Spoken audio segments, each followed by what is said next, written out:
Good morning dear students. आज देखिए हम लोग क्या देखने जा रहे हैं कि जो सेल है, सेल का एक बहुत ही इम्पॉर्टेंट सेल ऑर्गेनेल देखने जा रहे हैं जिसका नाम है माइटोकॉन्ड्रिया। तो today we will discuss about the mitochondria.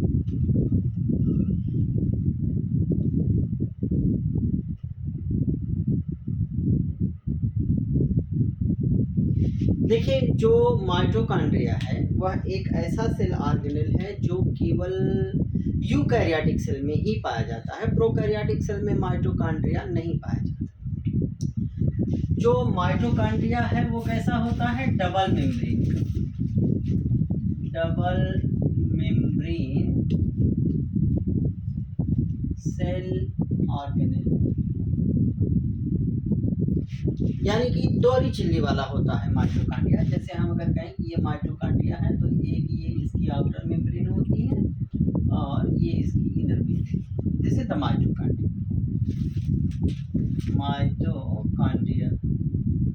इस माइटोकॉन्ड्रिया में ये क्या है? इसकी आउटर मेम्ब्रेन, ठीक है, और ये क्या है? इसकी इनर मेम्ब्रेन। ओके, तो माइटोकॉन्ड्रिया की दो मेम्ब्रेन होती है, एक आउटर मेम्ब्रेन और एक इनर मेम्ब्रेन। तो डबल मेम्ब्रेन वाला सेल ऑर्गेनेल है और इस माइटोकॉन्ड्रिया को सबसे पहले एक साइंटिस्ट ने खोजा था जिसका नाम था कोलिकर। कोलिकर ने खोजा, कहाँ खोजा? Discovered in muscle cell of insect की मसल सेल में खोजा इन 1850। 1850 में 1850 में कोलिकर नाम के साइंटिस्ट ने माइटोकॉन्ड्रिया को सबसे पहले इंसेक्ट की मसल सेल में खोजा और उसको इन्होंने क्या किया कि इसको स्टेन किया। किससे स्टेन किया? कि he stained the mitochondria with crystal violet.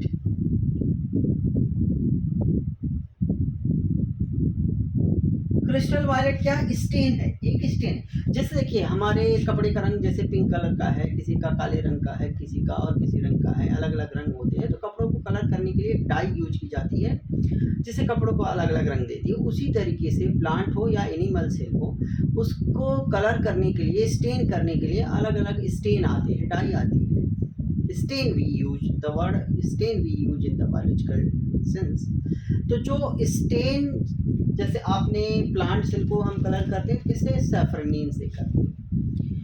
उसी तरीके से माइटोकॉन्ड्रिया को कलर किससे किया? कोलिकर ने, जिन्होंने माइटोकॉन्ड्रिया को खोजा था, उन्होंने माइटोकॉन्ड्रिया को क्रिस्टल वायलेट से स्टेन किया और उसका नाम क्या रखा? Crystal violet is the stain. उसको कलर करने वाली डाई है और उसका नाम क्या रखा? सार्कोसोम।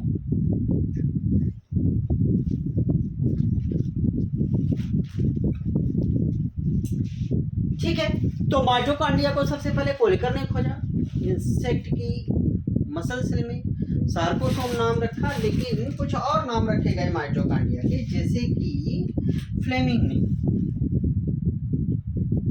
ने माइटोकॉन्ड्रिया का नाम क्या रखा था? फीलिया। अल्टमान ने क्या नाम रखा माइटोकॉन्ड्रिया का? बायोब्लास्ट।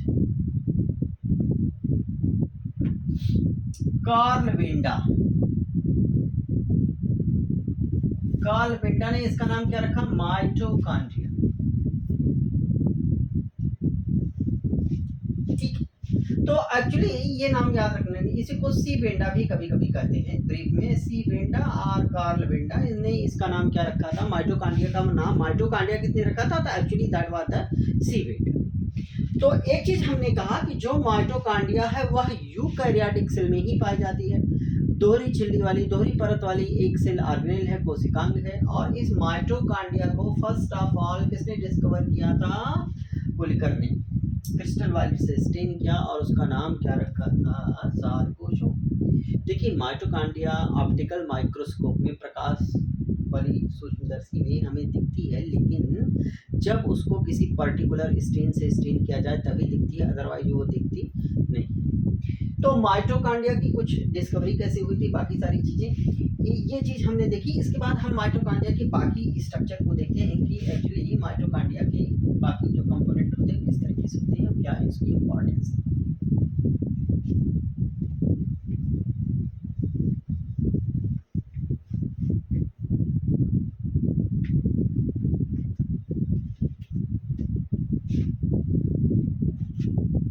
तो देखिए, जैसा हमने अभी कहा कि माइटोकॉन्ड्रिया में दो मेम्ब्रेन होती है, दो झिल्लियाँ होती हैं, दोनों ही मेम्ब्रेन में। अब इसकी साइज को हम थोड़ा सा देख लेते हैं कि जैसे ये माइटोकॉन्ड्रिया है एक्चुअली, तो इस माइटोकॉन्ड्रिया में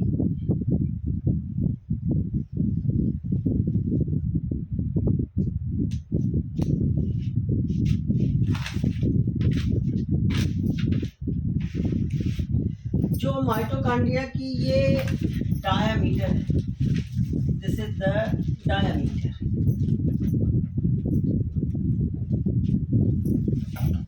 डायामीटर कितना होता है 0.22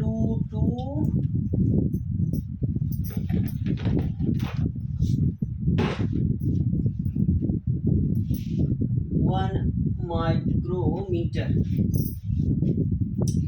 ये जो लंबाई है माइटोकॉन्ड्रिया की वो कितनी होती है 0.12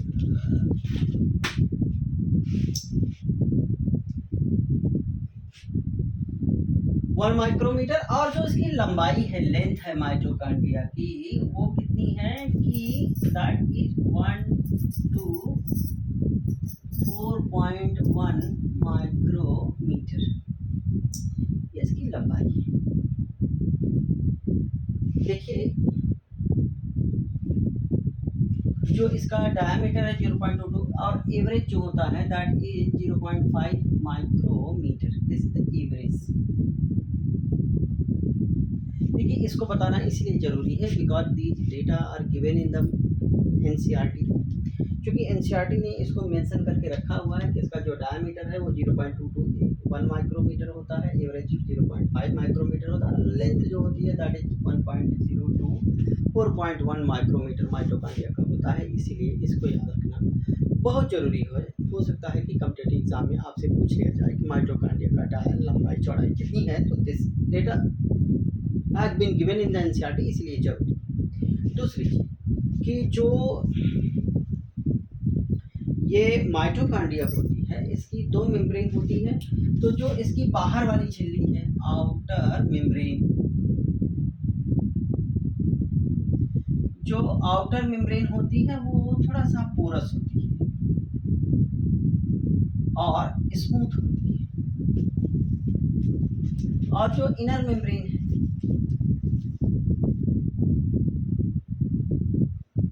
इनर मेम्ब्रेन जो होती है वह अंदर की तरफ फिंगर लाइक प्रोजेक्शन बनाती है। ये क्या है प्रोजेक्शन, और इस प्रोजेक्शन को क्या कहते हैं क्रिस्टी। माइटोकॉन्ड्रिया, देखिए एक चीज और याद रखिएगा कि माइटोकॉन्ड्रियन, इसको नाम हम क्या देते हैं माइटोकॉन्ड्रियन। माइटोकॉन्ड्रियन एक माइटोकॉन्ड्रिया यानी सिंगुलर है, और जो माइटोकॉन्ड्रिया है ये प्लूरल है। माइटोकॉन्ड्रिया या इसको कॉन्ड्रियोसोम भी कहते हैं, कॉन्ड्रियोसोम, ये सिंगुलर है और ये प्लूरल वर्ड यूज किया जाता है। तो जो माइटोकॉन्ड्रिया की आउटर मेम्ब्रेन होती है वो पोरस होती है, और जो इनर मेम्ब्रेन होती है वो कैसी होती है कि इनर मेम्ब्रेन अंदर की तरफ फोल्ड हो जाती है, और अंदर की तरफ फोल्ड होकर के मुड़ करके उंगली जैसा उभार बनाती है, फिंगर लाइक प्रोजेक्शन बनाती है। इस फिंगर लाइक प्रोजेक्शन को हम क्या कहते हैं क्रिस्टी कहते हैं। अब माइटोकॉन्ड्रिया में दो चैम्बर बनते हैं। देखिए कि ये वाला जो चैम्बर है इस चैम्बर को हम क्या कहते हैं आउटर कंपार्टमेंट, आउटर कंपार्टमेंट, या हम इसे क्या कहते हैं आउटर स्पेस। और ये जो अंदर वाला है इसे हम क्या कहते हैं इनर स्पेस या इनर कंपार्टमेंट।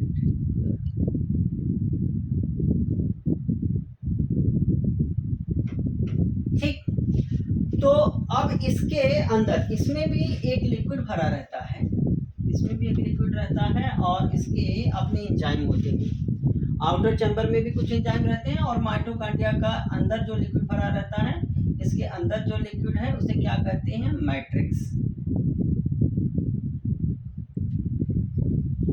इसके भी अपने एंजाइम होते हैं। एक चीज याद रखिएगा कि माइटोकॉन्ड्रिया वह सेल ऑर्गेनेल है जिसमें सबसे ज्यादा एंजाइम पाए जाते हैं। ठीक है, माइटोकॉन्ड्रिया में सबसे ज़्यादा एंजाइम पाए जाते हैं। और एक चीज़ और कि माइटोकॉन्ड्रिया में इसका अपना सर्कुलर डीएनए पाया जाता है। They have their own circular double stranded DNA. Circular double stranded DNA होता है और जैसे प्रोकैरियोटिक सेल का डीएनए होता है उसी तरीके से होता है। और इसके अपने जो है कि 70S टाइप का राइबोसोम भी पाया जाता है। राइबोसोम भी पाया जाता है, क्योंकि माइटोकॉन्ड्रिया में पाया जाता है, इसीलिए हम क्या कहते हैं, माइटोराइबोसोम भी कहते हैं। माइटोराइबोसोम। देखिए, हम एक चीज कहते हैं कि जो माइटोकॉन्ड्रिया होती है उसका खुद का डीएनए होता है, उसके पास अपना खुद का राइबोसोम होता है, वह अपना प्रोटीन भी बना सकती है। और सबसे इम्पॉर्टेंट चीज की जो माइटोकॉन्ड्रिया होती है वह फिशन के जरिए डिवाइड कर सकती है। माइटोकॉन्ड्रिया कैसे डिवाइड करती है, डिवाइड बाय फिशन, और अपनी खुद की फोटोकॉपी बना सकती है।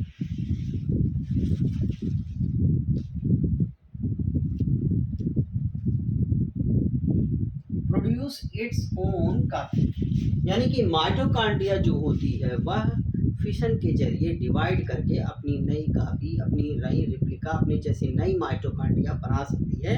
इसीलिए हम कहते हैं कि जो माइटोकॉन्ड्रिया होती है, that mitochondria is semi autonomous. क्या कहते हैं इसको, this is known as semi autonomous organelle of the semi autonomous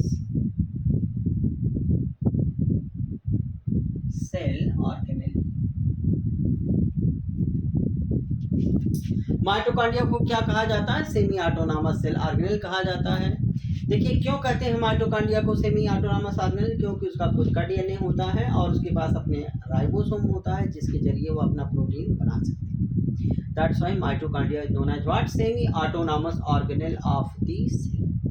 कभी कभी इसको प्रोकैरियोटिक सेल से कंपेयर किया जाता है कि ये तो जैसे उसी तरीके से जैसे कि प्रोकैरियोटिक सेल, और इस कारण से हम इसको क्या कह देते हैं, sometime it is also known as what, cell within cell. Mitochondria को क्या कह दिया जाता है कि सेल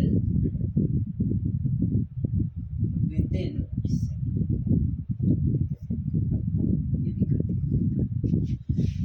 तो ये दो चीजें हमने देखी कि माइटोकॉन्ड्रिया के दो कंपार्टमेंट की बात को हमने देखा। माइटोकॉन्ड्रिया को सेल विद इन सेल क्यों कहा जाता है, इस चीज को हम देखा। अब इसके हम दोनों मेम्ब्रेन की बाकी स्ट्रक्चर को थोड़ा सा देख लेते हैं, फिर आगे चलते हैं।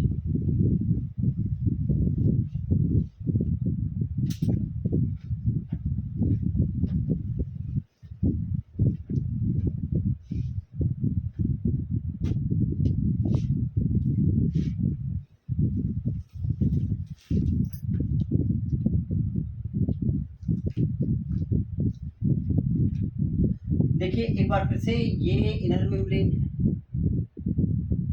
इनर मेम्ब्रेन, और ये आउटर मेम्ब्रेन।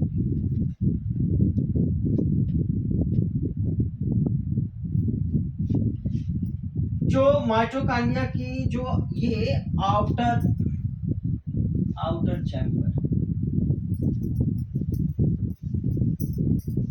और ये इनर चैम्बर,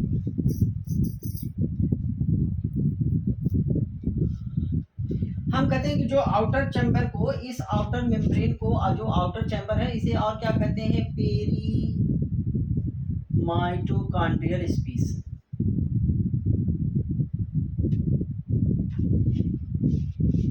या इंटरमेम्ब्रेनस स्पेस भी कहते हैं।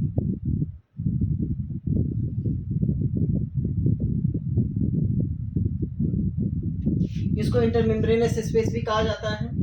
अब देखिए कि जो आउटर चैम्बर है इनर चैम्बर से सेपरेट रहता है, आउटर चैम्बर में रिलेटेड बना रहता है, लेकिन कहीं कहीं पे outer chamber outer membrane inner membrane एक दूसरे के कांटेक्ट में आती हैं, जिसे क्या कहता है, उस जगह को क्या कहा जाता है, कांटेक्ट जोन। कांटेक्ट जोन क्या है कि जहां पर कि आउटर चैम्बर और इनर चैम्बर एक दूसरे का, आउटर मेम्ब्रेन और इनर मेम्ब्रेन एक दूसरे के कांटेक्ट में आ जाती हैं, वहां पे आउटर स्पेस इंटरप्ट होता है, रुक जाता है, उसी पॉइंट को क्या कहा जाता है, कांटेक्ट जोन। अब देखिए कि जो ये माइटोकॉन्ड्रिया का जो क्रिस्टी होती है, यानी कि जो फिंगर लाइक प्रोजेक्शन है, उसे क्या कहते हैं, क्रिस्टी। इस क्रिस्टी पे ये टेनिस के रैकेट लाइक स्ट्रक्चर्स पाई जाती हैं, जिसे क्या कहा जाता है, टेनिस, ये सभी इस तरीके से।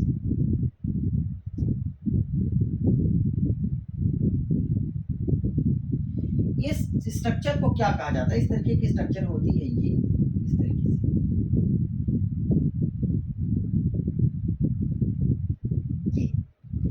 इस जो माइटोकॉन्ड्रिया इनर मेम्ब्रेन पे भी होता है और माइटोक्रिस्टी पे भी होता है, जो फिंगर लाइक प्रोजेक्शन है, that is known as what, Christie.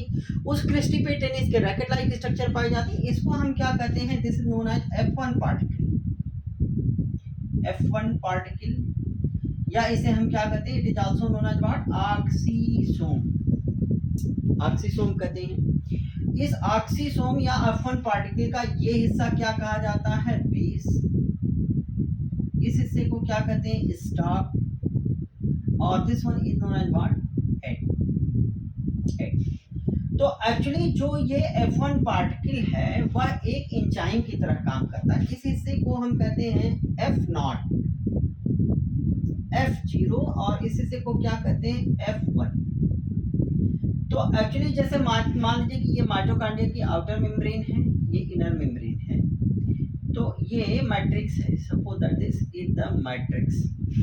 तो जो ये पार्टिकल है, जो बेस है इसका, इसमें आउटर इनर मेम्ब्रेन में धंसा रहता है इस तरीके से, और जो इसका ये स्टॉक और हेड वाला हिस्सा रहता है वो मैट्रिक्स में प्रोजेक्ट करता है। तो ये हिस्सा क्या है, this one is known as what, F0, and this one is known as what, F1।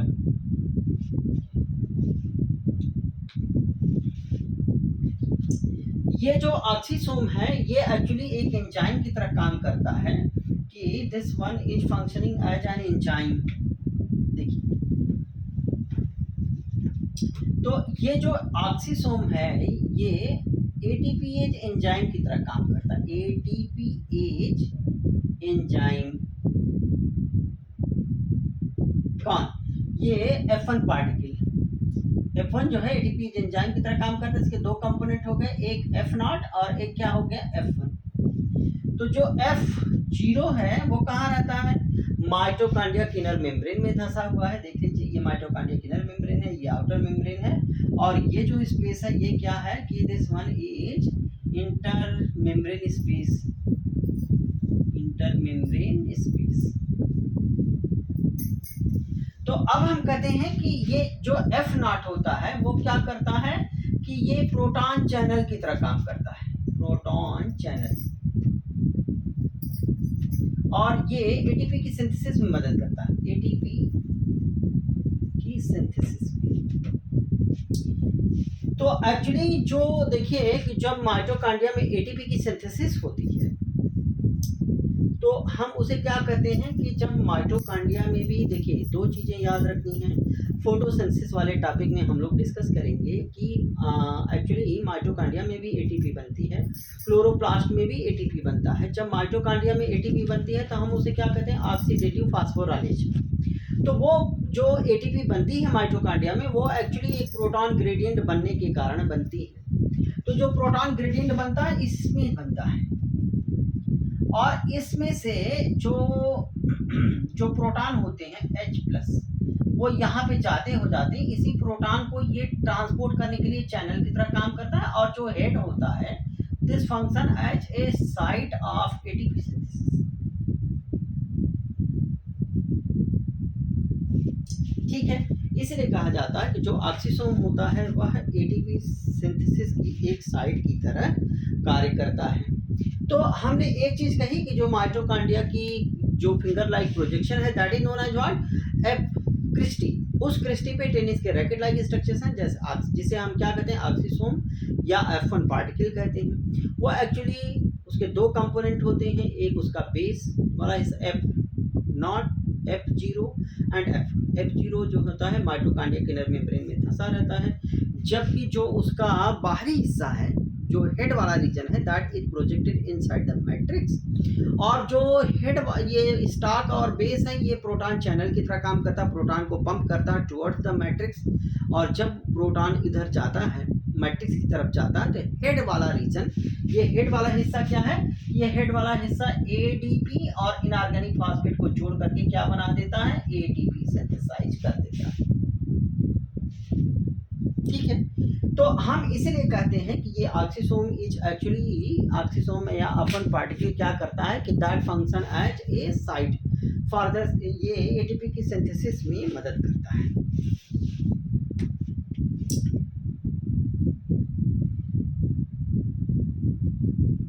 ठीक है, तो माइटोकॉन्ड्रिया एक्चुअली का मेन जो रोल होता है माइटोकॉन्ड्रिया का, कि वह एरोबिक रेस्पायरेशन की साइट होती है, that is site of aerobic respiration. अगर एनएरोबिक रेस्पायरेशन होता है तब माइटोकॉन्ड्रिया लाइट में नहीं आती है, माइटोकॉन्ड्रिया एनएरोबिक रेस्पायरेशन में पार्टिसिपेट नहीं करती है। जब ऑक्सीजन होती है तभी माइटोकॉन्ड्रिया जो है aerobic, that's why we are saying that कि mitochondria is the site of aerobic respiration. Mitochondria aerobic respiration में पार्टिसिपेट करती है। देखिए, एक चीज हमने कहा था अभी कि जो माइटोकॉन्ड्रिया है, माइटोकॉन्ड्रिया एक डबल मेम्ब्रेन वाला सेल ऑर्गेनेल है। इसको स्टेन करने के लिए जो कोलिकर ने क्या यूज किया था, क्रिस्टल वायलेट। लेकिन एक और साइंटिस्ट थे जिन्होंने माइटोकॉन्ड्रिया की स्टेन करने के लिए जीनस ग्रीन बी, यह एक स्टेन है जो माइटोकॉन्ड्रिया को कलर करने के लिए यूज किया जाता है। तो दोनों ही स्टेन को आप याद रखिएगा कि माइटोकॉन्ड्रिया को स्टेन करने के लिए जीनस ग्रीन बी भी यूज किया जाता है और माइटोकॉन्ड्रिया को स्टेन करने के लिए ये भी यूज किया जाता है, यानी कि जो क्रिस्टल वायलेट यूज किया गया था वो भी यूज किया जाता है। तो देखिए कि कुछ इंपॉर्टेंट चीज़ों को, माइटोकॉन्ड्रिया की स्ट्रक्चर कैसी है, माइटोकॉन्ड्रिया का क्या रोल होता है। हमने एक चीज़ कही थी कि माइटोकॉन्ड्रिया में के मैट्रिक्स में जो है कि वो डीएनए भी पाया जाता है, आरएनए भी पाया जाता है और 70S टाइप का राइबोसोम भी पाया जाता है। माइटोकॉन्ड्रिया अपना प्रोटीन बना सकती है, फिशन के जरिए डिवाइड कर सकती है, अपनी फोटोकॉपी जनरेट कर सकती है। इसी कारण कहते हैं कि mitochondria is the semi autonomous organelle of the cell, या कभी कभी प्रोकैरियोटिक सेल से कंपेयर करते हैं और उसको क्या कहते हैं कि that is known as what, cell within cell. तो mitochondria is very important cell organelle found in the eukaryotic cell. इस वीडियो लेक्चर में हम लोग इतना ही देखते हैं। In the next video lecture we will discuss another cell organelle. आप चैनल को लाइक और सब्सक्राइब जरूर कर लीजिए so that you can get the notification for the next video. Thank you.